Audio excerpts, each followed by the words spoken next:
muertes de esta noche, hay que olvidar las muertes de esta noche. Es decir, a mí viendo esta película me ha parecido tremendamente actual. Hombre, es que están haciendo Europa. Ahí va. Es que los muertos ahí son Auschwitz, ¿eh? Es decir, todos desnudos. Sí, eso es un plano muy similar a fotos que hemos visto. Es Auschwitz, prácticamente. Planos estaban en Amadeus. También, en Amadeus estaban esos planos, pero es un poco lo de Auschwitz. No, y sobre todo, y Enrique de Navarra, y la Medici y ellas, todo es Europa. Empieza a fraguarse. No, es que... Claro. Es que, claro, cuando tú llegas al 20 de febrero, ¿no? Y la Constitución, el tratado, como los juristas constitucionales lo denominen, ¿no? Pero, claro, dices, imagínate que viene otro planeta o un asiático. Y sientas y dices, mira, majete, es que esto ha costado estos muertos. Claro. Es decir, esto no es gratis, ¿eh? Esto no ha sido gratis. Y además ha sido estos muertos hasta hace 60 años.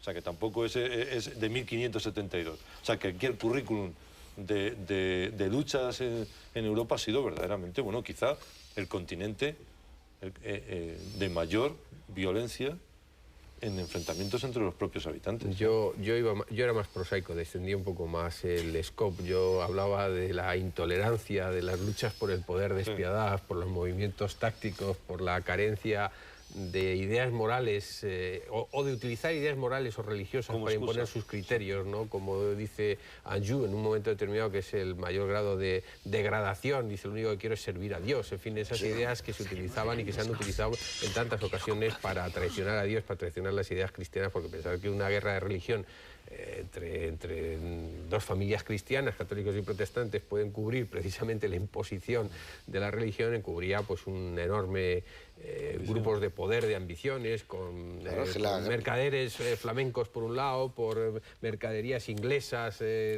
circulando por los mares, por la lana castellana. Las guerras religiosas han sido siempre todo menos religiosas. Menos religiosas. Bueno, y ahí hay, ya que lo citas, hay el personaje del español, a mí me hace mucha gracia, Méndez, ¿no?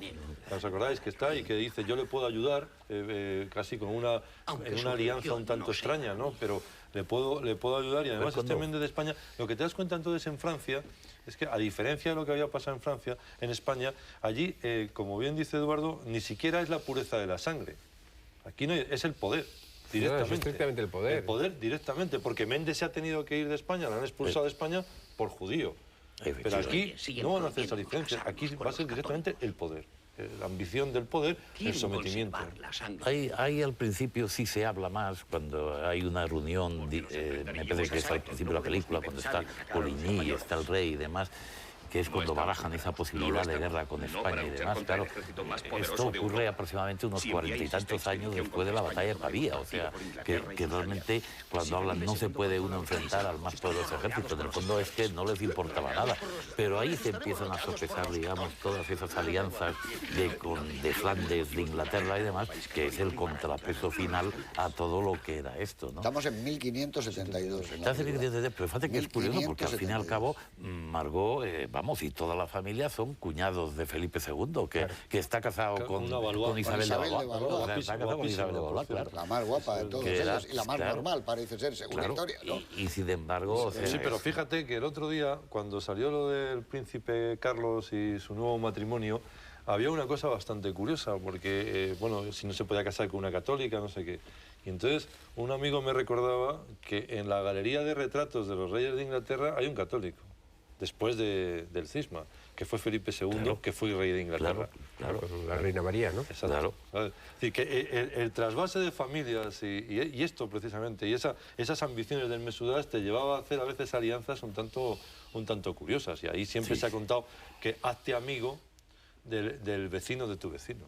Esta es una película curiosamente medieval, feudal, en la de los clanes, bárbara, de las venganzas, de edad media, pero brutal. La última etapa antes de que llegue la modernidad, que es con la aparición del Rey Sol, por decirlo de alguna manera, ¿no?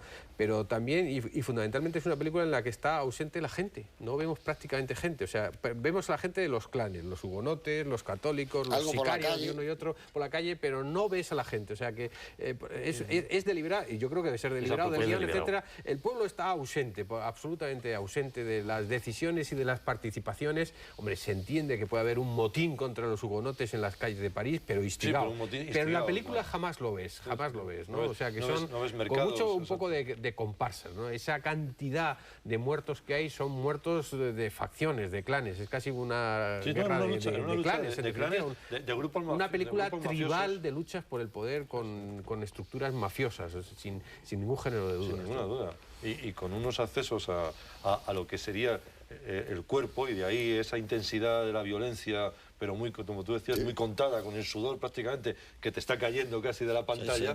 Es a propósito para mostrar la claustrofobia de los grupos cerrados, ¿no? Donde el pueblo, además el pueblo que se contentara con que le dejaran en paz, porque eso podían ser las levas, los impuestos, o sea, había un mundo absolutamente aparte, había una muralla china prácticamente alrededor de todo eso. Pero estaba aterrorizado. Pero claro, vamos a tener que pagar, entran aquí y se llevan el pan. Curiosamente esa es la diferencia un poco históricamente de lo que pasaba en Castilla o en Aragón, en España, en que la participación a través de las Cortes era mucho mayor que precisamente por la existencia de los feudos y de los señores. Por aquí está Anjou, después estará Messier, estará Nevers, estarán todos los grandes nobles que de alguna forma disminuyen. Eso por eso es cuando llega Luis XIV, un poco más Luis XIII. Aquí que estamos nosotros con Felipe II. No está Carlos II no ha llegado todavía, ahí empieza lo negro ya con Carlos II el hechizado. Como tú bien contabas, Carlos V se ha traído a Francisco I a la Torre aquí en Madrid. Hay una maravillosa canción tradicional catalana que dice: ya partido rey de Francia, ya partí para aprender a España y les español en PRI y tal. Y claro, ya Francisco I, Carlos V le ha dicho a Francisco I, déjalo ya, porque, ¿entiendes? O sea, cada vez que vienes te sacudo. Además, sacaron muchísimo dinero de la detención de Francisco I, y entonces están precisamente las escenas a ver si pueden volver a España, porque no pueden volver, porque en ese momento Felipe II, además, tú lo decías, es la armada y el ejército más poderoso. Sí, claro. Eso es el rey del mundo, Felipe II. No es fácil iniciar una guerra como aparentemente quieren, digamos. Pero por eso digo, 1572, de las 4 veces que se casa, la segunda fue Isabel de Valois. Sí. ¿Esta es la época? Yo creo no lo sé, sí, 572... No sé cómo, más o menos. Pero 1555, más o menos, cuando asume 65, hace 10 trono, pues han pasado, ¿sabes? 17 años. 17 años. De uno de los mayores... No, es un momento apasionante para Europa, ¿no? El segundo está aquí, su lío es Antonio Pérez y la otra, la tuerta, claro. Claro, la Éboli, eso es lo que está ahí metido. Es una época fascinante en toda Europa. O sea, es una conjura notable, donde intervienen personajes muy notables. O sea, se quedó un poco Antonio Pérez. Date cuenta que Antonio Pérez después se refugia en Aragón, y por las cuestiones que hoy llamaríamos federales, el rey no puede intervenir. Hay el famoso recurso de manifestación de personas, que existía, es un antecedente de ahora del habeas corpus, y por eso él deliberadamente va a Aragón, donde sabe que el rey Felipe II invadió Aragón, fue uno de los grandes conflictos de la época. Le cortó la cabeza al justicia de Juan de la Nuza, que mi querido compañero Fernando García Vicente, el actual justicia mayor de Aragón, lo quitó de su despacho, porque hasta ese momento se conoce que para que el justicia tuviera noticia, el memento moris, lo digo con todo cariño para Kiko García Vicente, pues tenía allí la presencia de don Juan de la Nuza, ¿no? Ese es un episodio soberbio también de la España. O sea, desgracia que no se hagan películas. Eso te iba a decir, estamos a favor del cine histórico. Exactamente, es sorprendente. Y además un cine histórico, me lo voy a decir que como el de hoy, porque hay mucha casquería, ¿no?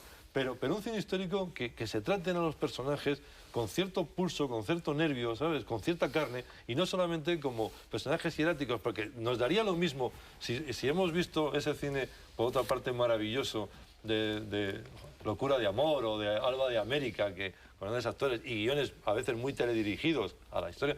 Tampoco sería cuestión de ahora darle la vuelta al otro, sino sencillamente de hacer una película en la que los hechos históricos se pudieran contar de una manera, digamos, un tanto dramática, que es lo que le podría... Ese es el éxito que está teniendo la novela histórica en España, y por supuesto la novela de Arturo Pérez Reverte y del Capitán Alatrista. Si tiene suerte, la película de Agustín Díaz Llanes logra dar con el punto, ahora que han empezado a rodarla, con ese punto, ¿no? Porque también recorre, la primera de las novelas es cuando el príncipe inglés viene a casarse con la infanta española, es una historia preciosa. Una historia preciosa, y hay un libro ahora maravilloso maravillosa, ¿no? Que hay casi una posible historia de amor que se aborta, ¿no? Con la presencia del famoso Buckingham aquí, que si no recuerdo mal es uno de los personajes de los Tres Mosqueteros. Sí, por supuesto, el de los regalos de los jarretes. La residencia del embajador inglés en Madrid es el actual Ministerio de Cultura, la torre de la Casa de las Siete Chimeneas, donde había un famoso fantasma, ahora que han estado en Madrid con esto del Windsor, ¿sabes? Había un famoso fantasma de las Siete Chimeneas, pero la residencia del embajador inglés